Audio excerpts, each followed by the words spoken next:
Good evening बच्चों, कैसे हैं आप लोग। जैसे कि हम लोगों ने body fluids and circulation topic start किया था, जिसमें हम लोग फर्स्ट टॉपिक जो ब्लड के नाम से है, ब्लड हम लोगों ने पढ़ना स्टार्ट किया था। ठीक है, तो ब्लड के बारे में हम लोगों ने इंट्रो पढ़ लिया था। ब्लड में जो 55% हिस्सा बना रहा था प्लाज्मा, उसके बारे में हम लोग स्टडी कर चुके हैं। आज जो हम जिस टॉपिक की बात करेंगे वो है आरबीसी, जो हमारे ब्लड का 45% हिस्सा है बनाने का काम करता है। जिसके साथ में ही हम लोग ब्लड के कलर की बात करें तो ब्लड का कलर भी हमें रेड किसके कारण दिखता है, आरबीसी के अंदर प्रेजेंट हीमोग्लोबिन के कारण है, वो हमारे ब्लड का कलर है वो रेड दिखाई देता है। ठीक है, अब आपको पीछे मेरा बैकग्राउंड देख के नहीं लग रहा होगा कि मैं आज आपको कुछ पढ़ाने वाली हूँ। ठीक है, क्योंकि आज क्या है 14 जून और कोइंसिडेंटली हम लोग ब्लड पढ़ रहे हैं। और आज जो डे है 14 जून वो है वर्ल्ड ब्लड डोनेट डे, मतलब ब्लड डोनेट करने का जो दिन जिसके रूप में पूरे विश्व में बनाया जाता है।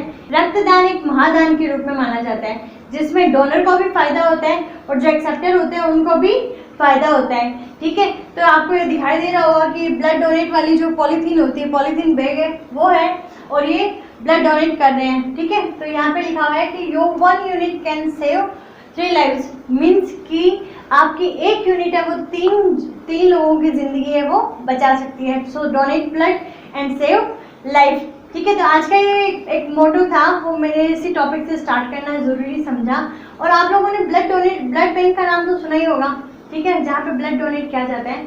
अब जो ब्लड बैंक है वो ब्लड को कितने टेम्परेचर पे प्रिजर्व रखती है, तो वो रखती है 4 डिग्री टेम्परेचर पे। कितने दिनों तक रख सकती है, तो 42 दिनों तक वो क्या कर सकती है, प्रिजर्व करके रख सकती है। उसके साथ में सीपीटी और एसीडी, इन दोनों सॉल्यूशन के साथ में उसको प्रिजर्व किया जाता है, जिसकी फुल फॉर्म है साइट्रेट फॉस्फेट डेक्सट्रोज और या एसिड साइट्रेट डेक्सट्रोज। ठीक है, इसके अंदर यहाँ पे ब्लड प्रिजर्वेशन किया जाता है। अब मैंने अभी कहा कि जो रक्त है वो महादान है, उसके साथ में डोनर को भी फायदा हो रहा है। अब डोनर को किस टाइप से फायदा होगा, ठीक है, कि हमारा जो ब्लड है वो गाढ़ा नहीं हो, वो ब्लड है वो पतला रहे। अब ब्लड पतला रहेगा तो वो हार्ट के अंदर इजीली सर्कुलेट कर सकेगा। तो उसके लिए हमें क्या करना चाहिए, हर 3 महीने से ब्लड को डोनेट करना चाहिए। तो 1 यूनिट ब्लड डोनेट करने से हमारा जो ब्लड है वो पतला रहेगा, तरल रहेगा। उसी के साथ में उसमें आयरन की एफिशिएंसी है वो भी अच्छी रहेगी, जिसके कारण हमें बहुत सारी दिल की बीमारियां, कैंसर और हमारा जो लीवर डैमेज होता है उस टाइप की किसी भी प्रकार की बीमारी से हमें कोई खतरा नहीं रहेगा। उसी के साथ साथ में हमारी इम्यूनिटी पावर है वो भी अच्छी हो जाएगी। एक मेंटल सेटिस्फेक्शन आएगा कि यार हमारे कारण किसी 3 बंदों की लाइफ है वो सेफ है। ठीक है, तो इस टाइप से हमें ब्लड है वो डोनेट करना चाहिए। और मैं एक चीज़ और बता देती हूँ आपको कि ब्लड डोनेट कौन कौन कर सकते हैं। तो ब्लड डोनेट कर सकते हैं जिनकी एज 18 to 60 के बीच में हो, 18 से 60 साल के बीच के बंदे हैं वो ब्लड डोनेट कर सकते हैं। उनका वेट मिनिमम है वो 45 to 50 kg होना चाहिए। उसी के साथ में हम हीमोग्लोबिन की बात करें तो हीमोग्लोबिन लड़कियों में 12.5 से ज़्यादा और लड़कों में 13.5 से ज़्यादा होना चाहिए। 3 मंथ से रेगुलरली हम 3 मंथ का गैप देकर ब्लड डोनेट कर सकते हैं। उसी के साथ में हमारी बॉडी का जो ब्लड प्रेशर है वो नॉर्मल रहे, हमें किसी टाइप की डिजीज नहीं हो, हमें फ्लू या जिस टाइप से खांसी जुकाम वगैरह बोलते हैं वो चीज़ नहीं होनी चाहिए। या हम किसी चीज़ का कोर्स ले रहे हैं जो मेडिसिन होते हैं, तो वो मेडिसिन भी हमारी स्टार्ट नहीं होनी चाहिए उस कंडीशन में। ठीक है, जो प्रेग्नेंट लेडीज़ है उनको ब्लड डोनेट नहीं करना चाहिए। तो ये हो गई ब्लड डोनेशन के बारे में हल्की फुल्की की बातें। अब हम टॉपिक स्टार्ट करते हैं हमारा आरबीसी। तो आज जो हमारा टॉपिक है वो है आरबीसी। आरबीसी को लाल रक्त कणिकाएं कहा जाता है। आरबीसी हमारे ब्लड का 45% हिस्सा बना रही है, ये हम लोगों ने लास्ट वीडियोस में देख चुके हैं। उसके बाद हम बात करें कि आरबीसी को इरिथ्रोसाइट भी कहा जाता है। इरिथ्रोसाइट का मतलब हो गया, इरिथ्रो वर्ड मैंने आपको जब फर्स्ट वीडियो पढ़ाया था उस टाइम मैंने कहा था कि इरिथ्रो वर्ड रेड कलर के लिए यूज करेंगे बायोलॉजी में। तो यहाँ पे ऑटोमेटिक इसका नाम क्या हो गया, आरबीसी का इरिथ्रोसाइट नाम हो गया। ठीक है, फिर फर्स्ट डिस्कवर्ड बाय, सबसे पहले डिस्कवर किसने किया था, इसकी खोज किसने की थी, तो सबसे पहले खोज की थी ल्यूएन होक ने 1674 में, ये आपको ध्यान में रखना है। उसके बाद हम बात करें फॉर्मेशन ऑफ आरबीसी। आरबीसी का निर्माण किस टाइप से होता है, तो आरबीसी कौन से ऑर्गन में निर्मित हो रही है, उसको कौन सा हार्मोन है वो प्रेरित कर रहा है, और ये प्रोसेस क्या कहलाती है। तो मैंने यहाँ पे लिखा है कि आरबीसी निर्माण की जो प्रोसेस है उस प्रोसेस को इरिथ्रोपोइसिस कहा जाता है। फिर जो ऑर्गन रहेगा उसको इरिथ्रोपोइटिक ऑर्गन कहेंगे, जो ऑर्गन में फॉर्मेशन हो रही है, ठीक है। उसके बाद में इंड्यूसिंग हार्मोन है वो इरिथ्रोपोइटीन, ऊपर पोइटिक है और यहाँ पे इरिथ्रोपोइटीन हार्मोन है, वो इसको प्रेरित करता है आरबीसी के फॉर्मेशन के लिए। अब ये ध्यान में रखना है कि इरिथ्रोपोइटीन हार्मोन सीक्रेट कहाँ से हो रहा है, स्रावित कहाँ से हो रहा है, तो ये किडनी से स्रावित होने वाला हार्मोन है। उसके बाद हम बात करें कि जो सबसे पहले जब युग्मनज बनता है तो युग्मनज वाले टाइम में आरबीसी का फॉर्मेशन जो स्टार्ट होगा वो किससे होगा, तो उसमें आरबीसी का फॉर्मेशन है वो यॉर्क सेक से, जो पित्तक है वो क्या करेगा, आरबीसी फॉर्मेशन का काम करेगा। उसके बाद में हम भ्रूणीय अवस्था में बात करें तो मैंने आपको जब लीवर पढ़ाया था तब मैंने बताया था कि आरबीसी का फॉर्मेशन है वो लीवर में होता है स्टार्टिंग में जब वो भ्रूणीय अवस्था में है। उसी के साथ में मैंने कुछ लिखा है प्लेसेंटा और थाइमस ग्लैंड, तो ये भी क्या होते हैं, हेल्पफुल होते हैं। आप वैसे लीवर भी लिखेंगे तो आपका क्वेश्चन गलत नहीं, आंसर है वो गलत नहीं होगा। उसके बाद हम एडल्ट्स में बात करें कि एडल्ट्स में आरबीसी का फॉर्मेशन है वो किस ऑर्गन से होता है, तो वो होता है रेड बोन मेरो के द्वारा। तो जो लाल अस्थि मज्जा है वो आरबीसी का फॉर्मेशन करती है। तो इस टाइप से आपको ये तो आरबीसी की फॉर्मेशन ध्यान में रखनी है, मैंने डिस्कवरी बता दी इसकी। उसके बाद हम बात करें शेप ऑफ आरबीसी, आरबीसी की आकृति कैसी रहेगी, तो आरबीसी की आकृति होती है वो बाइकॉन्केव होती है, बाइकॉन्केव मतलब उभयावतल, ठीक है। तो उभयावतल इसकी आकृति रहती है और इसमें न्यूक्लियस नहीं पाया जाता, आपको ध्यान में रखना है। तो यहाँ पे हम मैमल्स की बात कर रहे हैं, तो मैमल्स में बात कर रहे हैं तो इसकी आकृति बाइकॉन्केव होने का मतलब क्या है, इसकी आकृति बाइकॉन्केव क्यों होती है, ये आपसे क्वेश्चन पूछे तो आपको लिखना है help in increasing surface area, जिससे क्या हो जाएगा, सरफेस एरिया जो उसका सतही क्षेत्रफल है वो बढ़ जाता है, इसलिए इसकी आकृति कैसी होती है, बाइकॉन्केव होती है। उसके बाद हम बात कर रहे हैं कि यहाँ पे न्यूक्लियस भी एब्सेंट होता है, और ध्यान में रखना न्यूक्लियस है वो स्टार्टिंग में एब्सेंट नहीं होता, ये जब मैच्योर हो जाती है उसके बाद में एब्सेंट होता है। तो मैंने यहाँ पे लिखा है RBC of mammals lost nucleus during development, जिस टाइम विकास विकसित हो रही है वो विकसित होने की दर के साथ साथ में क्या हो जाएगा, ये न्यूक्लियस है वो इसमें से एब्सेंट हो जाएगा, ठीक है। तो इसको बोलते हैं रेटिकुलोसाइट स्टेज, तो ये आपको ध्यान में रखना है। अब ये है कि न्यूक्लियस एब्सेंट होने का रीजन ये है कि न्यूक्लियस उसमें नहीं पाया जाएगा तो हीमोग्लोबिन की संख्या है वो क्या हो जाएगी, बढ़ जाएगी। तो हीमोग्लोबिन की संख्या अधिक होने के लिए यहाँ पे क्या होता है, न्यूक्लियस है वो एब्सेंट बोला जाता है, ठीक है। उसके बाद में हम सेल बोल रहे हैं तो इसको सेल ऑर्गेनेल्स, ठीक है।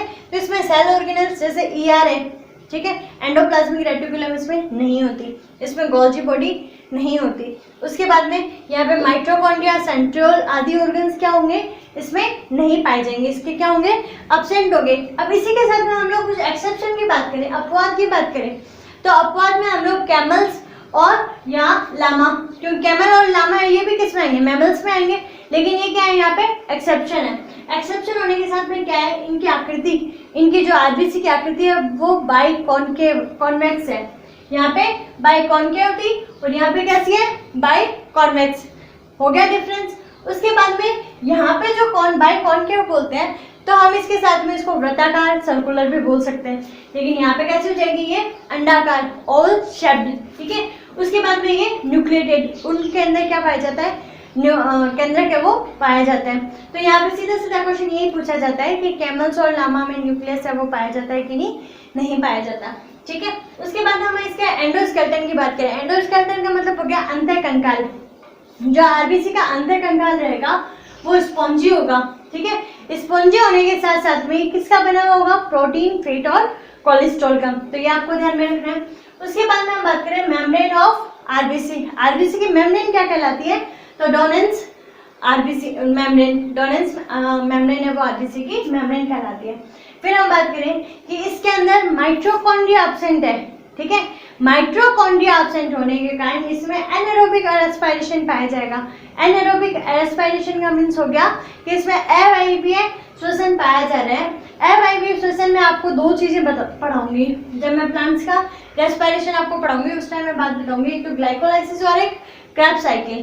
क्रेब्स साइकिल है तो क्रेब्स साइकिल माइटोकॉन्ड्रिया में प्रेजेंट होती है और ग्लाइकोलाइसिस है वो साइटोप्लाज्म में प्रेजेंट होता है, ठीक है।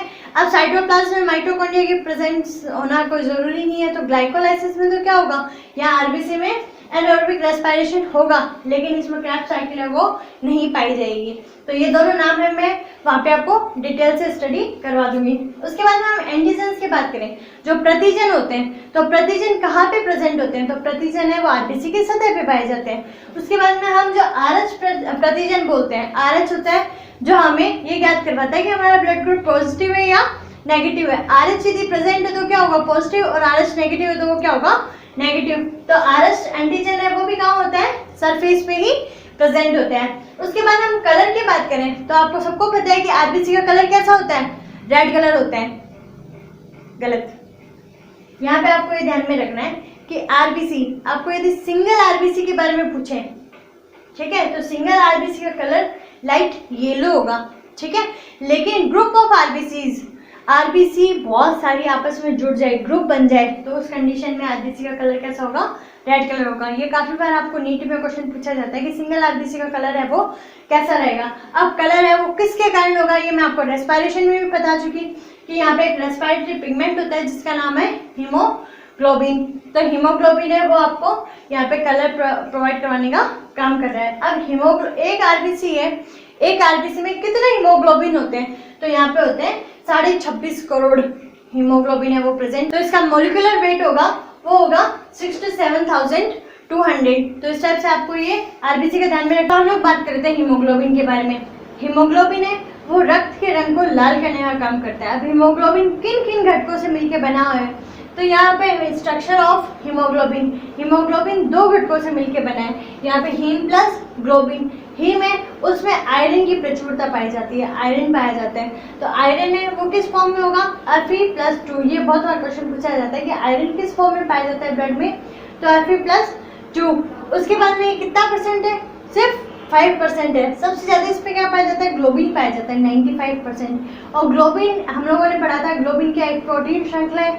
अब प्रोटीन श्रृंखला है, यहाँ पे हम इसको प्रोटीन पार्ट बोल सकते हैं। इसमें 4 प्रकार की पॉलीपेप्टाइड श्रृंखलाएं पाई जाएगी। अब ये जो 4 प्रकार की पॉलीपेप्टाइड श्रृंखला होगी वो होगी अल्फा, बीटा, गामा और डेल्टा। इनका क्वेश्चन नहीं पूछा जाता तो मैं जस्ट आपको नॉर्मल बता रही हूँ कि अल्फा है उसमें 141 एमिनो एसिड्स की चेन होती है, बीटा, गामा और डेल्टा उसमें होती है 146 एमिनो एसिड की श्रृंखलाएं। तो इस टाइप से यहाँ पे हीमोग्लोबिन की स्ट्रक्चर है वो हीम प्लस ग्लोबिन से बनी होती है। और हम यहाँ हीम की जो बात करें, हीमोग्लोबिन, अब ये हीमोग्लोबिन है, हीमोग्लोबिन ऑक्सीजन के 4 अणुओं के साथ में क्रिया करके यहाँ पे ऑक्सी हीमोग्लोबिन बनाता है। अब ये जो ऑक्सी हीमोग्लोबिन है ये अस्थायी यौगिक है, ये टूट जाता है जल्दी, ठीक है। तो हम यहाँ बात करें कि 100 मिलीलीटर ब्लड है, तो 100 मिलीलीटर ब्लड में हीमोग्लोबिन कितना होगा और कितने ऑक्सीजन के अणु को वो परिवहित कर सकता है, उसका ट्रांसफर कर सकता है। तो आपको ध्यान में रखना है 100 मिलीलीटर ब्लड में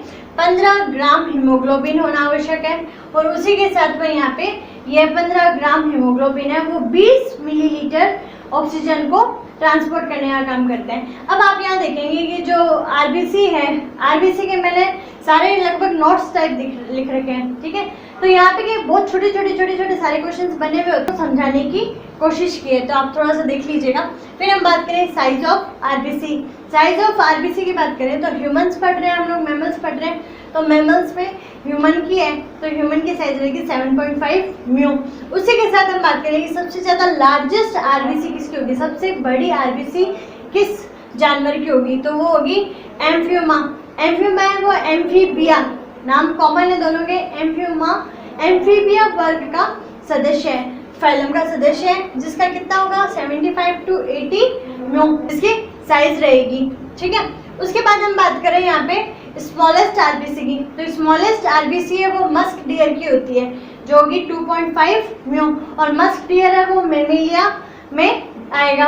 उसके बाद हम बात करेंगे लार्जेस्ट इन मैमल्स। मैमल्स में सबसे ज्यादा लार्जेस्ट किसकी होती है, तो एलिफेंट की होती है 9 से 11 म्यू। तो इस टाइप से आपको ये इनकी साइज है वो ध्यान में रखनी है। उसके बाद हम बात करें लाइफ स्पैन ऑफ आरबीसी, मतलब जीवन काल कितना होता है आरबीसी का, आरबीसी है वो कितने टाइम तक जी सकती है। तो नॉर्मल मैमल्स के हम लोग सबकी देखें तो 120 से 127 दिन की होती है, और यहाँ ह्यूमंस की बात करें तो 120 दिन, और न्यूबॉर्न बेबी है उसका 100 दिन रहेगा, ठीक है। अब हम लोग आरबीसी की बात करें तो आरबीसी में हीमोग्लोबिन भी पाए जाएंगे और आरबीसी में आरबीसी को जो काउंट कर रहे हैं, आरबीसी कितनी पाई जाती है, तो आरबीसी को हम प्रति घन मिलीमीटर रक्त में काउंट करते हैं। तो काउंट करने पे जो आरबीसी की, नॉर्मल आरबीसी की, क्योंकि हम लोग जितनी भी यहाँ पे क्वांटिटी पढ़ेंगे ना कि नॉर्मल क्वांटिटी किस चीज़ की कितनी पाई जाती है, ठीक है, उससे यदि हाई हो गया तो भी डिजीज होगी, उससे लो होगी तो भी डिजीज होगी, वो मैं नेक्स्ट स्लाइड में आपको समझाऊंगी। तो यहाँ पे हम आरबीसी काउंट की बात करें तो आरबीसी काउंट में 5.5 मिलियन आरबीसी है, वो किस में पाई जाएगी, मेल्स में पाई जाएगी, और फीमेल्स में पाई जाएगी 4.5 मिलियन, और न्यूबॉर्न में रहेगी 6.5 to 6.8 मिलियन। अब सीधी लैंग्वेज में बोलूँ तो महिलाओं में खून है वो आदमियों की तुलना में कम पाया जाता है। हीमोग्लोबिन की संख्या भी इसी टाइप से रहेगी कि हीमोग्लोबिन काउंट भी जो जेंट्स का है वो लेडीज से ज़्यादा होता है, ठीक है, इसीलिए लेडीज है वो जेंट्स का खून पीती है, ठीक है। तो यहाँ पे हम लोग हीमोसाइटोमीटर है वो इंस्ट्रूमेंट है आरबीसी काउंट करने का, ठीक है। अब ये सारे के सारे इंस्ट्रूमेंट है वो भी हमारे एक टॉपिक है जो सबसे हमारा जो लास्ट टॉपिक है 42 चैप्टर, उसमें मैं आपको डिटेल से स्टडी करवाऊंगी। तो अभी आपको सिर्फ इतना देखना है कि यहाँ पे ये हीमोसाइटोमीटर है वो आरबीसी काउंट करने का इंस्ट्रूमेंट है। फिर हीमोग्लोबिनोमीटर है वो एचबी काउंट करने का, हीमोग्लोबिन काउंट करने का। अब हीमोग्लोबिन काउंट से मैं बता देती हूँ कि यहाँ पे नॉर्मल हीमोग्लोबिन जो काउंट है, यहाँ पे ध्यान में रखना मैंने आरबीसी काउंट करके बताई है आपको, ठीक है, 5.5 4.5। और यहाँ पे हीमोग्लोबिन की बात करें तो 15 मिलीलीटर, जो आपको यहाँ पे दिखाई दे रहा होगा 15 ग्राम हीमोग्लोबिन जो नॉर्मल क्वांटिटी है, तो उसी के बेस पे लिखा हुआ है कि मेल्स में है वो 15 ग्राम पर 100 मिलीलीटर और फीमेल्स में 13 ग्राम पर 100 मिलीलीटर। तो आपको ये ध्यान में रखना है। उसके बाद में लिखा हुआ है ग्रेवयार्ड ऑफ आरबीसी, जो आरबीसी का कब्रिस्तान है। अब हम बोल तो दिए कि 120 दिन तक आरबीसी है वो जिंदा रहती है, उसके बाद में वो खत्म हो जाती है। अब खत्म होके वो जाएगी कहाँ, वो जाएगी प्लीहा में, स्प्लीन में, ठीक है। जो प्लीहा है हमारे अमाशय से जस्ट नीचे वाली साइड में पाया जाता है, उसको बोलते हैं प्लीहा। अब ये प्लीहा में जाके समाप्त होती है, ठीक है। जो आरबीसी का कब्रिस्तान है वो प्लीहा को कहा जाता है। और उसी के साथ में ध्यान में रखना आरबीसी है वो 72 घंटे में वापस रिन्यू भी हो जाती है, आरबीसी नहीं बन जाती है। उसी के साथ में स्प्लीन को ब्लड बैंक भी कहा जाता है। जो भी अतिरिक्त आरबीसी बनती है वो आरबीसी स्टोर कहाँ होती है, यहाँ स्प्लीन में, इसलिए इसको ब्लड बैंक भी कहा जाता है। उसके बाद हम बात करें रोलेक्स, यहाँ पे रोलेक्स फॉर्मेशन। अब ये रोलेक्स फॉर्मेशन है वो क्या है, अब हम बात कर रहे हैं कि आरबीसी की स्ट्रक्चर साइड से हमें गोल दिखाएगी, वृत्ताकार दिखाएगी, और बीच में से क्या होती है उभयावतल, ठीक है। तो ये क्या होगी, आपस में एक दूसरे पे सिक्के की तरह ढेरी बना लें, आपस में इनके पृष्ठीय तनाव के कारण ये क्या हो जाए, इनकी पृष्ठीय सतह है वो चिपक जाए। तो चिपक जाने के कारण सिक्कों की ढेरी की जिस तरह हमें दिखाई देगी, इसको क्या कहेंगे, रोलेक्स फॉर्मेशन, ठीक है। उसके बाद में हम बात करें हीमोकोनिया। अब हीमोकोनिया ये क्या कहलाता है, जो आरबीसी के विखंडित टुकड़े होते हैं उनको बोलते हैं हीमोकोनिया।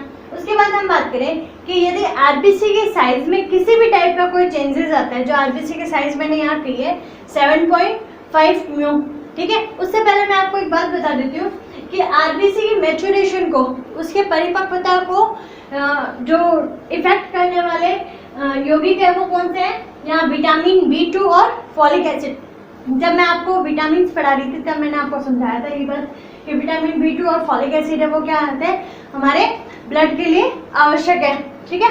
तो इसी टाइप से हम बात करें कि साइज ऑफ आरबीसी 7.5 म्यू है। अब 7.5 से ज़्यादा होगी तो भी डिजीज होगा और कम होगी तो भी डिजीज होगी। अब यहाँ पे हम बात करें कि कोई भी साइज चेंज हो जाती है आरबीसी की साइज यदि चेंज हो रही है तो उसको क्या कहेंगे, एनिसोसाइटोसिस। अब एनिसोसाइटोसिस आपको वर्ड ध्यान में रखना है। उसी के साथ में आपको जो क्वेश्चन पूछा जाता है, क्वेश्चन ये पूछा जाता है कि किस तत्व की कमी के कारण हमारी आरबीसी की साइज है वो इंक्रीज हो जाती है और किस तत्व की कमी के कारण हमारी आरबीसी की साइज है वो डिक्रीज हो जाती है। उसी के साथ में ये पूछा जाता है कि आरबीसी की साइज बढ़ रही है और आरबीसी की साइज घट रही है, उसके साथ में हीमोग्लोबिन है वो भी बढ़ घट रहा है क्या, ठीक है। तो इस टाइप से आपसे क्वेश्चन है वो पूछे जाते हैं। तो यहाँ पे मैं विटामिन B12 की बात करूँ, जो मैंने आपको कहा यहाँ ऊपर आवश्यक है, तो विटामिन B12 की मात्रा यदि घट रही है, ठीक है, एरो का है नीचे की साइड में, यदि इसकी मात्रा घट रही है तो इसकी साइज क्या हो जाएगी, इंक्रीज हो जाएगी, साइज है वो क्या हो जाएगी, बढ़ जाएगी। अब साइज बढ़ गई तो हीमोग्लोबिन की दर भी क्या होनी जानी चाहिए, बढ़ जानी चाहिए, बट ऐसा नहीं होता। इसमें हीमोग्लोबिन की दर है वो नॉर्मल रहती है, तो ये आप ध्यान में रखिएगा, काफी कंफ्यूज करता है ये क्वेश्चन, ठीक है। तो यहाँ पे इंक्रीज बढ़ने से कारण इसको क्या बोलते हैं, मैक्रो, मैक्रो वर्ड है वो बड़े के लिए यूज किया जाता है, तो मैक्रोसाइट कहा जाता है। और उसी के साथ में यदि आयरन की कमी आ जाए तो आयरन की कमी के साथ में इसकी साइज है वो डिक्रीज हो जाएगी, मतलब साइज है वो छोटी हो जाएगी, इसको माइक्रोसाइट कहेंगे। और इस कंडीशन में हीमोग्लोबिन की संख्या भी क्या हो जाएगी, कम हो जाएगी। तो इस टाइप से आपको ये ध्यान में रखना है। और अब इससे रिलेटेड जो और डिजीज है उसके बारे में हम लोग डिस्कस कर लेते हैं। अब हम बात करते हैं डिसऑर्डर्स ऑफ आरबीसी। हम लोगों ने देखा कि आरबीसी की साइज है वो डिक्रीज हो रही है चाहे इंक्रीज हो रही है, दोनों ही केस में क्या हो रही है, डिजीज हो रही है। उसी के साथ में हम बात करें कि यदि आकृति सामान्य से परिवर्तित होती है, आकृति उसकी कैसी है, यहाँ बाइकॉन्केव है, अब बाइकॉन्केव से उसकी आकृति है यदि वो परिवर्तित होती है तो उसको कहेंगे पोइक्लोसाइटोसिस, पोइक्लोसाइटोसिस। अब आकृति है वो किस टाइप से चेंजेस हो रहे हैं और उसमें कौन सी डिजीज है वो हम बात करते हैं। सबसे पहले बात करते हैं यूरेमिया के बारे में। यूरेमिया मैंने आपको पहले भी बताया कि यूरेमिया में होगा कि ब्लड में यदि यूरिया की क्वांटिटी बढ़ जाए, ब्लड में यदि यूरिया की क्वांटिटी बढ़ गई तो उस यूरेमिया डिजीज हो जाएगी। और जो आरबीसी आकृति है वो विकृत हो जाने के कारण उसको हम बर्थ सेल कहेंगे, तो आपको ये ध्यान में रखना है। उसके बाद हम बात करें sickle cell anaemia. Sickle cell anaemia हम लोग जब हम जेनेटिक्स टॉपिक पढ़ेंगे, जेनेटिक्स यूनिट पढ़ेंगे, तो जेनेटिक्स में जो जेनेटिक डिसऑर्डर्स है उसमें हम लोग पढ़ेंगे सिकल सेल एनीमिया, जिसके अंदर आरबीसी की आकृति हंसियाकार हो जाती है, सिकल शेप्ड हो जाती है, तो जिसके कारण भी क्या हो गई, आकृति है वो चेंज हो गई। उसके साथ हम बात करेंगे यदि आरबीसी को, ठीक है, आरबीसी को हाइपोटोनिक सॉल्यूशन में रख दिया जाए, हाइपोटोनिक मतलब नीचे, ठीक है, तो अल्प पराशरी विलयन में, पराशरण आपको मैं ऑस्मोसिस का भी टॉपिक है आपके तो उसमें समझा दूंगी। बाकी हम अल्प पराशरी की बात करें, ऐसा सॉल्यूशन अल्प पराशरी का जिसमें मैं यदि आरबीसी को रख रही हूँ तो आरबीसी के अंदर क्या जाना शुरू हो जाएगा, पानी है वो प्रवेश करना शुरू हो जाएगा, मतलब उच्च सांद्रता से निम्न सांद्रता की ओर पानी है वो गमन करना शुरू कर देगा, जिसके कारण वो क्या हो जाएगी, ब्रस्ट मीन्स क्या हो जाएगी, वो फट जाएगी, आरबीसी है वो फट जाएगी। इसको हम हीमोलाइसिस भी कहते हैं। तो हीमोलाइसिस पूछे तो भी हाइपोटोनिक का बताना है, और किस कंडीशन में आरबीसी फट जाएगी तो भी हमें हाइपोटोनिक का सॉल्यूशन के बारे में बताना है। देन हम बात करेंगे इफ आरबीसी को हम लोगों ने हाइपोटोनिक, हाइपोटोनिक का मतलब अति पराशरी विलयन में रख दिया, तो अति पराशरी विलयन में क्या होगा, आरबीसी के अंदर का जो पानी है वो बाहर आ जाएगा, ठीक है। तो हम लोग आरबीसी के कंपोजिशन में देखते हैं कि 64% है वो क्या पाया जाता है, वाटर पाया जाता है, ठीक है। तो वो वाटर क्या हो जाएगा, बाहर आ जाएगा और आरबीसी श्रिंक मतलब सिकुड़ जाएगी, तो इसमें आकृति छोटी हो गई और इसमें आकृति क्या हो रही थी, बड़ी होके फट रही थी, ठीक है। और उसी कंडीशन में हम बात करें यदि हम 0.7% सैलाइन वाटर सैलाइन में रख देते हैं तो उस कंडीशन में आइसोटोनिक रहेगा, मीन्स ना तो पानी अंदर जाएगा ना ही पानी बाहर जाएगा, आइसोटोनिक को बोलते हैं समपराशरी, ठीक है। तो ये हमारे आकृति से रिलेटेड हो गई। लास्ट टाइम हम लोगों ने पढ़ा वो साइज के अकॉर्डिंग था। अब हम संख्या के अकॉर्डिंग देखें, नंबर्स के अकॉर्डिंग देखें, तो संख्या के आधार पे क्या होगा कि यदि संख्या के आधार पे यदि संख्या में वृद्धि हो रही है, ठीक है, आरबीसी की संख्या में वृद्धि हो रही है, तो आरबीसी की संख्या में वृद्धि होगी तो उसको पॉलीसाइथीमिया कहा जाएगा। आरबीसी की संख्या में वृद्धि हो रही है तो पॉलीसाइथीमिया। और किस कंडीशन में होगी, जब हम पहाड़ों पे ज़्यादा ऊंचाई पे जा रहे हैं, ठीक है, तो उस कंडीशन में O2 है वो विरल हो जाती है, वायु है जो विरल हो जाती है, जिस कंडीशन में हमारी आरबीसी की संख्या वो बढ़ जाएगी। और यदि आरबीसी की संख्या में कमी आ जाए, नॉर्मली कहा जाता है एनीमिया कब होता है, जब खून की कमी हो जाती है, खून की कमी नहीं होती, एग्जैक्टली आरबीसी की कमी होती है, तो आरबीसी की कमी के कारण एनीमिया डिजीज होती है। अब हम एनीमिया के यहाँ पे टाइप्स देखें तो एनीमिया के टाइप्स हम लोगों ने माइक्रोसाइटोसिस, माइक्रोसाइटिक और मैक्रोसाइटिक और नॉर्मोसाइटिक, ये हम लोगों ने तीनों नाम पढ़े हैं। मैक्रोसाइटिक जिसमें विटामिन B12 की कमी के कारण क्या हो रही थी, यहाँ आरबीसी है वो अब नॉर्मल हो रही थी, ठीक है। माइक्रोसाइटिक Fe की कमी के कारण, आयरन की कमी के कारण। और जो नॉर्मोसाइटिक है उस कंडीशन में ऐसे होता है कि हमारा एक्सीडेंट हो गया और एक्सीडेंट के कंडीशन में यदि बहुत ज़्यादा ब्लीडिंग होगी तो उस कंडीशन में ये डिजीज रहेगी।